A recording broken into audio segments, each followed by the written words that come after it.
Shubham online classes में आपका स्वागत है। जैसा कि मैंने पिछले क्लास में आप लोगों को बतला दिया था, रोज चैप्टर दिगंत भाग 2 का जो रोज चैप्टर है उसका भाग 1 मैंने लेखक साहब की जीवनी के बारे में मैंने दिया था। भाग 1 में और भाग 2 में मैंने उस कहानी के बारे में भी बतला दिया और आगे की कहानी अब मैं पढ़ाने के लिए जा रहा हूं। पिछले क्लास में मैंने बतला दिया था 4 खरग रहे थे, मतलब 4 बज रहे थे। खरग का मतलब हो जाएगा समय, और इसी का पहला घंटा सुनकर मालती रुक गई। मतलब जैसे ही मालती 4 बजे का नाम सुनी, उनके दिमाग में ये बात आने लगी कि लग रहा है कि शाम का भी, मतलब दोपहर का जितना भी काम था अभी तक नहीं हो पाया है। वही 3 बजे वाली बात मैंने फिर देखी, अब की बार और उग्र रूप में, मतलब पूरी तरह से गुस्सेला भाव में थी। गुस्सेला भाव में थी रूप में मैंने सुना, और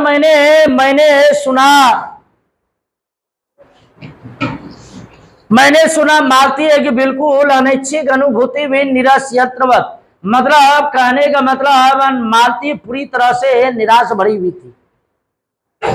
वह भी थके हुए यंत्र से कैसे स्वर में कह रही है, 4 बज गए, मानो इस अनिश्चित समय गिनने में उसका मशीन तुल्य जीवन बीता। मतलब उनको लग रहा था कि टाइम कैसी बीतेगी, किस प्रकार से यह समय बीतेगी, और समय उनको बिताना बड़ी मुश्किल हो रहा था।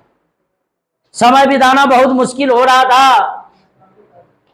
जैसे मोटर का स्पीडोमीटर यंत्रवत फासला नापता जाता है, यह उदाहरण के रूप में लिया गया है। और यंत्रवत विश्राम स्वर में कहता है किससे कि मैंने अपने अमित शून्य पट का इतना अंश तय कर लिया, न जाने कब कैसे मुझे नींद आ गई। ये लेखक वहां पर गए हैं और जीवनी मालती की दिनचर्या के बारे में, एक घंटे के बारे में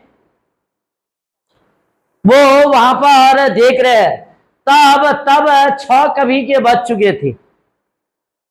4 बजे के बाद 6 बजे जब किसी के आने की आहट की मेरी नींद खुली, लग रहा है 6 बजा है, कोई आया है, और मैंने देखा कि महेश्वर लौट आए हैं। और महेश्वर जो थे वो मालती के पति थे, और उनके साथ ही बिस्तर लिए हुए मेरा कुली भी आ गया। कुली आगे आगे पैदल आया था, लेकिन कुछ लेकर के नहीं आया था। लेकिन लेखक साहब का बिस्तरा जो है उनका कुली पीछे से लेकर आता है। मैं मुंह धोने को, पानी मांगने को ही था कि मुझे याद आ गया पानी नहीं होगा, क्योंकि टाउन में, बड़े बड़े शहरों में पानी का जो असरा है बिजली पर ही निर्भर रहनी पड़ती है। मैंने हाथों से मुंह पोंछते पोंछते महेश्वर से पूछा, आपने बड़ी देर कर दी। उन्होंने किंचित ग्लानि भरे स्वर में कहा, हाँ, आज वह ग्रेंगिन का ऑपरेशन करना ही पड़ा। और बार बार मैं इस बात के लिए चर्चा आप लोगों को कर रहा हूं कि ग्रेंगिन क्वेश्चन बार बार आता है।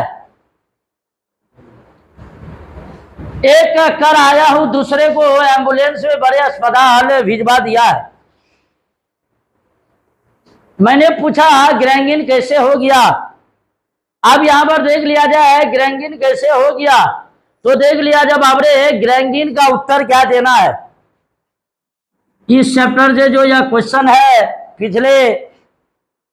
पिछले भाग में भी मैंने बतला दिया था कि ग्रेंगिन कैसे हुआ था। तो एक कांटा चुभा था, एक कांटा चुभा था, उसी से ग्रेंगिन हो गया। मतलब कांटा चुभने से जो बीमारी उत्पन्न होती है, जिनके कारण पैर या हाथों को काटना पड़ता है, उसे ही ग्रेंगिन कहा जाता है। बड़े लापरवाह लोग होते यहाँ के। मैंने पूछा या आपको केस अच्छे मिल जाते हैं, डॉक्टर साहब पूछ रहे हैं कि ग्रेंगिंग वाला पेशेंट सब आता है कि नहीं, आय के लिहाज से नहीं, डॉक्टरी के अभ्यास के लिए। आपको डॉक्टर थोड़ा बोलेगा कि हम इतना कमाते हैं, कोई भी डॉक्टर नहीं चाहता है कि मेरे पास पेशेंट कम हो। कोई भी गाड़ी चालक ये नहीं कहता है कि मेरा टेम्पो और खाली रहे, बस खाली रहे। दुनिया में सभी लोग स्वार्थी हैं। बोले हाँ मिल गया, मिल जाते हैं, मिल ही जाते हैं। यही ग्रेंगिन हर दूसरे चौथे दिन एक केस आ जाता है। नीचे बड़े अस्पताल में भी वही हाल है। मालती आंगन से ही सुन रही थी, अब आ गई, बोली हाँ केस बनाते देर क्या लगती। अब वो मालती आज तक वो मालती पढ़ी नहीं है, वो दूसरा केस समझ रही है, कपार का केस समझ रही है। घनी देर में बोलेगी थाने का भी केस हो गया, क्योंकि अनपढ़ लोग का तो बातें कुछ अलग रहता है। यहां लेकर जब केस के बारे में, पेशेंट के बारे में बात करना जा रहे हैं, और मालती यहां पर समझ रही है कि वो कपार वाला केस बनाने वाला बात हो रही है। यहां पर फासला है शिक्षा के अभाव का। मतलब मालती नहीं पढ़ी थी, मालती नहीं पढ़ने के कारण उनका शिक्षा पूर्ण नहीं हो पाया था। वो उनका केस दूसरा कहने का मतलब यहां पर हर केस वो कपार की केस की बात हो रही। कहता है कि हाँ केस बनाते देर क्या लगती है, कांटा चुभा था, इस बार टांग काटनी पड़े, यह भी कोई डॉक्टरी है। हर दूसरे दिन किसी की बाल काट आते हैं, इसी का नाम अच्छा ब्याज है। मेजवर हंसकर बोले न काटे तो उसकी जान गवाए। हाँ पहले तो दुनिया में काटे ही नहीं होते होंगे, आज तक तो सुना नहीं था कि कांटों के चुभने से मर जाते हैं। महेश्वर ने उत्तर नहीं दिया, मुस्कुरा दिए। मालती मेरी ओर देखकर बोली कि ऐसे ही होते हैं डॉक्टर, सरकारी अस्पताल है ना, क्या परवाह है, मैं तो रोज ऐसी ही बातें सुनती हूं। अब कोई मर मुड़ जाए तो ख्याल ही नहीं होता। पहले तो रात रात भर नींद नहीं आया करती थी। आप लोग अगर पेशेंट में जाओगे ना, पेशेंट सरकारी अस्पताल में जाओगे ना, तो बहुत बढ़िया बढ़िया सेंट आता है वहां पर। इतना बढ़िया बढ़िया सेंट आएगा ना कि पता चलेगा पेशेंट के संग में तुम भी पेशेंट बन गए हो। सरकारी होता ही ऐसे ही। तभी आंगन में खुले हुए नल ने कहा tip tip tip tip tip tip tip tip. मतलब ऐसा लग रहा था कि मानो पानी आ गई है, नल में पानी आ चुकी है। मालती ने कहा पानी पानी पानी पानी, और उठकर चली गई। खनखनाहट से हमने जाना बर्तन धोए जाने लगे। मतलब मालती के घर में समय के अनुसार पानी आती थी। टीटी महेश्वर की टांगों के सहारे खड़ा मेरी ओर देख रहा था। अब एकाएक उन्होंने छोड़कर मालती की ओर खिसकता हुआ चला। महेश्वर ने कहा उधर मत जा, और उसे गोद में उठा लिया। वह मचलने लगा और चिल्ला चिल्लाकर रोने लगा। बच्चा जब तक अन्न नहीं खाता है तब तक मां को बहुत ज्यादा परेशान करता ही है। महेश्वर बोले अब रो रो कर सो जाएगा, तभी घर में चैन होगी। मैंने पूछा आप लोग भीतर ही सोते हैं, अब लेखक को टेंशन हो रहा है सोने भी। अब सच्चिदानंद हीरानंद वात्स्यायन अज्ञे जी कहना जा रहे हैं कि आप लोग अंदर ही सोते हैं, गर्मी तो बहुत होती है। अरे अंदर में तो भैया गर्मी ना होगी तो क्या होगी, ठंडी होगी है। होने को तो मच्छर भी बहुत होते हैं, पर यह लोहे के पलंग उठाकर बाहर कौन ले जाए। अब के नीचे जाएंगे तो जरभाई ले जाएंगे। फिर कुछ रुककर बोले आज तो बाहर ही सोएंगे, आपके आने का इतना लाभ ही होगा। आप लेकर जा भी खुश। चलिए गम जे गम जो है, महेश्वर जी मेरे साथ तो सोएंगे। टीटी अभी तक रोता ही जा रहा था। महेश्वर ने उसे पलंग पर बैठा दिया और पलंग बाहर खींचने लगे। मैंने कहा मैं मदद करता हूं, और दूसरी ओर से पलंग उठाकर निकलवा दिए। अब हम तीनों महेश्वर, टीटी और मैं दो पलंग पर बैठ गए। दो पलंगों पर बैठ गए और वार्तालाप के लिए उपयुक्त विषय न पाकर उस कमी को छुपाने के लिए टीटी से खेलने लगे। बाहर आकर वह कुछ चुप हो गया था, किंतु बीच बीच में जैसे एकाएक कोई भूला हुआ कर्तव्य याद करके रो उठता था, और फिर एकदम चुप हो जाता था। और कभी कभी हम हंस पड़ते थे या महेश्वर उसके बारे में कुछ बात कर देते थे। मालती बर्तन धो चुकी थी। जब वह उन्हें लेकर आंगन के लिए और रसोई की छप्पर की ओर चली, तब महेश्वर ने कहा आज थोड़े से आम लाया हूं, वह भी धो लेना। मतलब लग रहा है सनेज में आम लेकर आया है। पूछते हैं कहा, मालती पूछती है कहाँ है।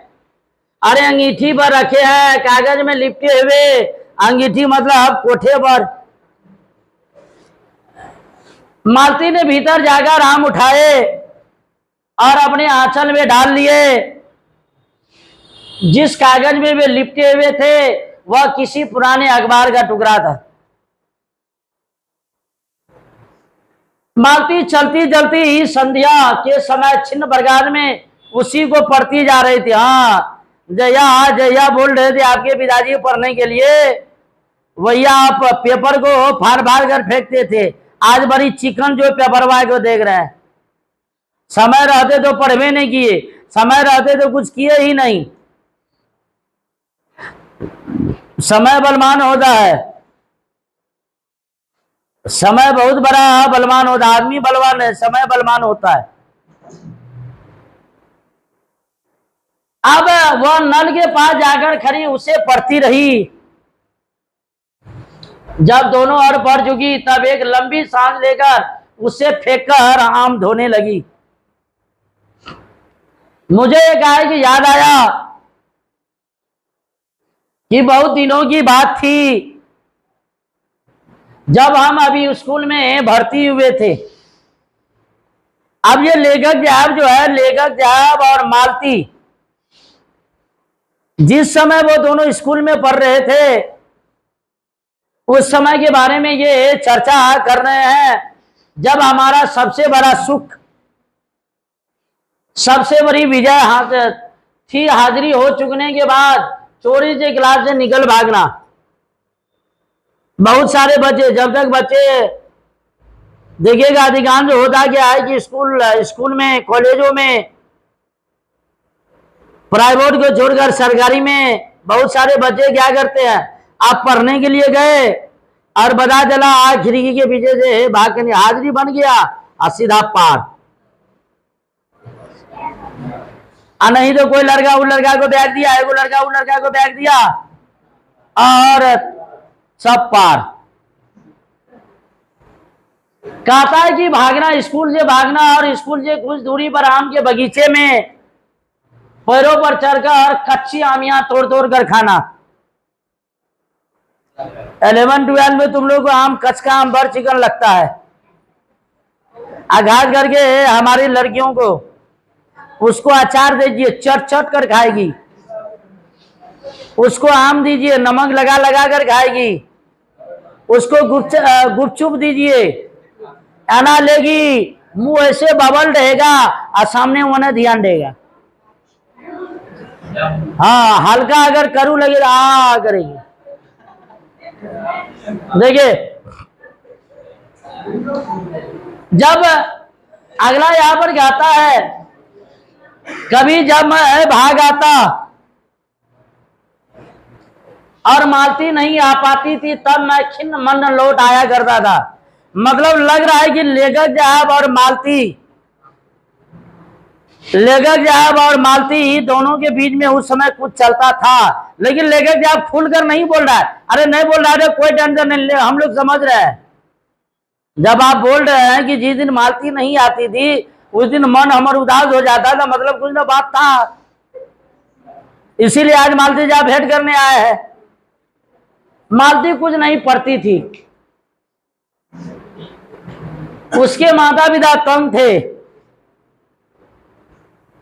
एक दिन उसके पिता ने उसे एक पुस्तक लाकर दी और कहा कि इसके 20 पेज रोज पढ़ा करो। और मैं बतला दूं, जितने भी बच्चे हैं कृपया इस लाइन को बड़ी गौर से देखें, क्योंकि इस लाइन में आपके बिहार बोर्ड में ऑब्जेक्टिव आता है। मालती को प्रत्येक दिन 20 पेज रोज पढ़ने के लिए उनके पिताजी दिया करते थे। प्रत्येक दिन 20 पेज रोज पढ़ने के लिए बोलते थे। हफ्ते भर बाद मैं देखूं इसे समाप्त कर चुकी हो, नहीं तो मार मार कर हर चमड़ी उधेड़ दूंगा। ये मालती के पिताजी बोल रहे हैं। अब यहां पर क्या ना, मालती ने चुपचाप किताब ले ली, पर क्या उसने पढ़ी? वह नीति उसके 10 पन्ने 20 पेज, मतलब 10 पन्ना आगा पीछा मिला करके पेज, 10 पेज बराबर आगा पीछा मिला करके हो गया 20। मतलब प्रत्येक दिन 10 पन्ने अर्थात 20 पेज वो फाड़ करके फेंक देती थी। मालती कितना चतुर थी, उनके पिताजी पढ़ने के लिए देते थे, बेटा 10 पेज पढ़ना प्रत्येक दिन। अरे वो पढ़ेगी क्या? अब पढ़ेगी क्या? प्रत्येक दिन 10 पेज में फाड़ लेती थी। अब यहां पर फाड़ कर फेंक देती। अपने खेल में किसी भांति भर्ग न पड़ने देती। अभी के जमाने में देखिए, जितने भी लड़के लड़कियां अधिकांश देखिएगा पढ़ाई में कम और मोबाइल में ज्यादा इंटरेस्ट रखते हैं। हमारे लड़के जब घास करके पबजी, और लड़कियां जब घास का हल रील जी, इधर पबजी उधर रील जी, रील मारे पॉप, पॉप मारे रील,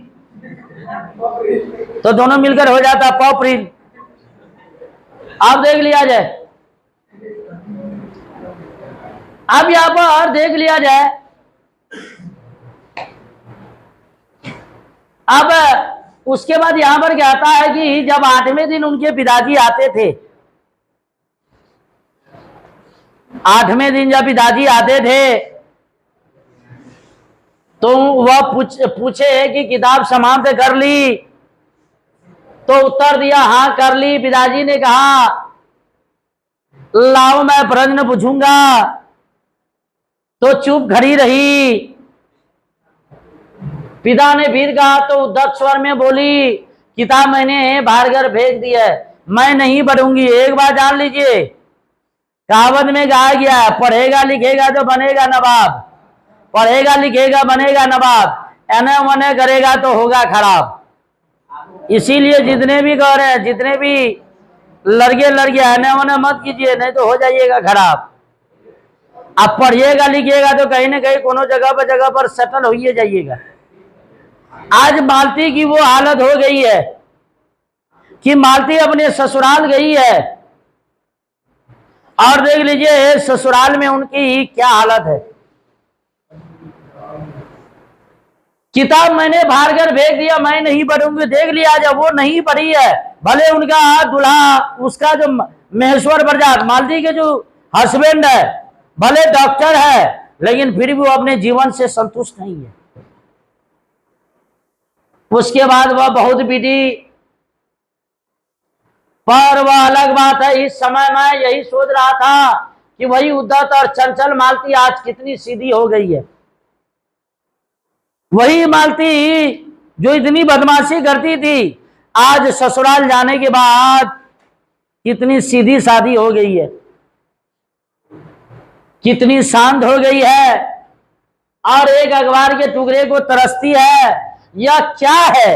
अरे यह क्या है? अरे यह नहीं पड़ी है, उसी का परिणाम है। तभी महेश्वर ने पूछा, रोटी कब बनेगी? मालती बोली, बस अभी बनाती हूं। पर अब की बार जब मालती रसोई की ओर चली, तब टीटी की कर्तव्य भावना बहुत विस्तीर्ण हो गई। वो मालती की ओर हाथ बढ़ाकर रोने लगा और नहीं माना। मालती उसे गोद में लेकर चली गई। अब उसके बाद रसोई में बैठकर एक हाथ से उसे थपकने और दूसरे हाथ से एक छोटे छोटे डब्बे उठाकर अपने सामने रखने लगी। अब देख लिया जाए, अब महिला है, टीटी को भी लेना है, खाना भी बनाना है, उनको ना जब रोने लगे तो उनको खिलाना भी है, अरे उनको दूध उसी समय पिलाना भी है, बर्तन में सब्जी मान लेते सब्जी चढ़ल है, अब उनको भी छोलनी जैसे करना है और रोटी भी बनना है। एक साथ बतलाइए कितना धंधा करना है।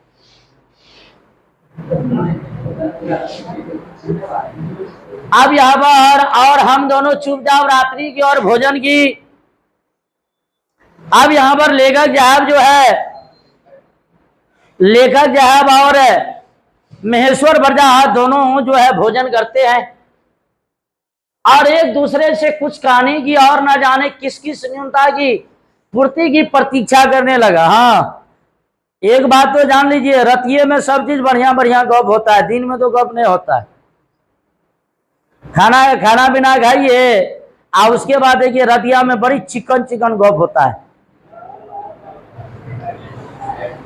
आप देख लीजिए, हम भोजन कर चुके थे और बिस्तरों पर लेट गए थे और टीटी सो गया था। मालती पलंग की और मोम जमा बिछाकर उसके ऊपर लिटा गई थी। वह सो गया था, पर नींद में कभी कभी ही चौंक उठता था। आप छोटा बजा था, नींद में वो चौंक था। कभी कभी देखिएगा बहुत सारे लोग सोल रहेगा, लथार मारते रहेगा। अब बहुत को देखिएगा सुतल रहेगा और हंक रहा है। अब आप लोग ऐसा नहीं कीजिएगा, सुतल रहेगा, डांस करने लगेगा, सामने वाला बगल वाला हाला करके भाग जाएगा रतिये में। एक बार तो उठकर भी बैठ गया। आप देखिए ये लड़का छोटा टीटी ही उठ करके भी बैठ गया, अब फिर तुरंत ही लेट गया। ये भाई कौन, उसका नेटवर्क धर रहा था कि मैंने महेश्वर से पूछा, आप तो थके होंगे, सो जाइए। अभी देख लीजिए महेश्वर अब यहाँ पर लेकर कि आपको नींद नहीं आ रही है, लग रहा है कि महेश्वर लग रहा है कि लेकर कि आपको मालती से रात में गप करने का मन है। अरे वाह, वह बोले थके तो आप अधिक होंगे, 18 मील पैदल चलकर आए हैं, किंतु उनके स्वर ने मानो जोर दिया, अरे थका तो मैं भी हूं। मैं चुप रहा। थोड़ी देर में किसी अपर संज्ञा ने मुझे बताया वह ऊँघ रहे थे। तब लगभग 10:30 बजे थे। अब 10:30 बजे रात हो चुकी है। मालती भोजन कर रही थी, मैं थोड़ी देर मालती की ओर देखता रहा। लेखक नहीं मानेगा ही, लेखक नहीं मानेगा ही। जब आया तब भी देख रहा था, बर्तन धो रही थी तब वो देख रहा था, और सुतने गई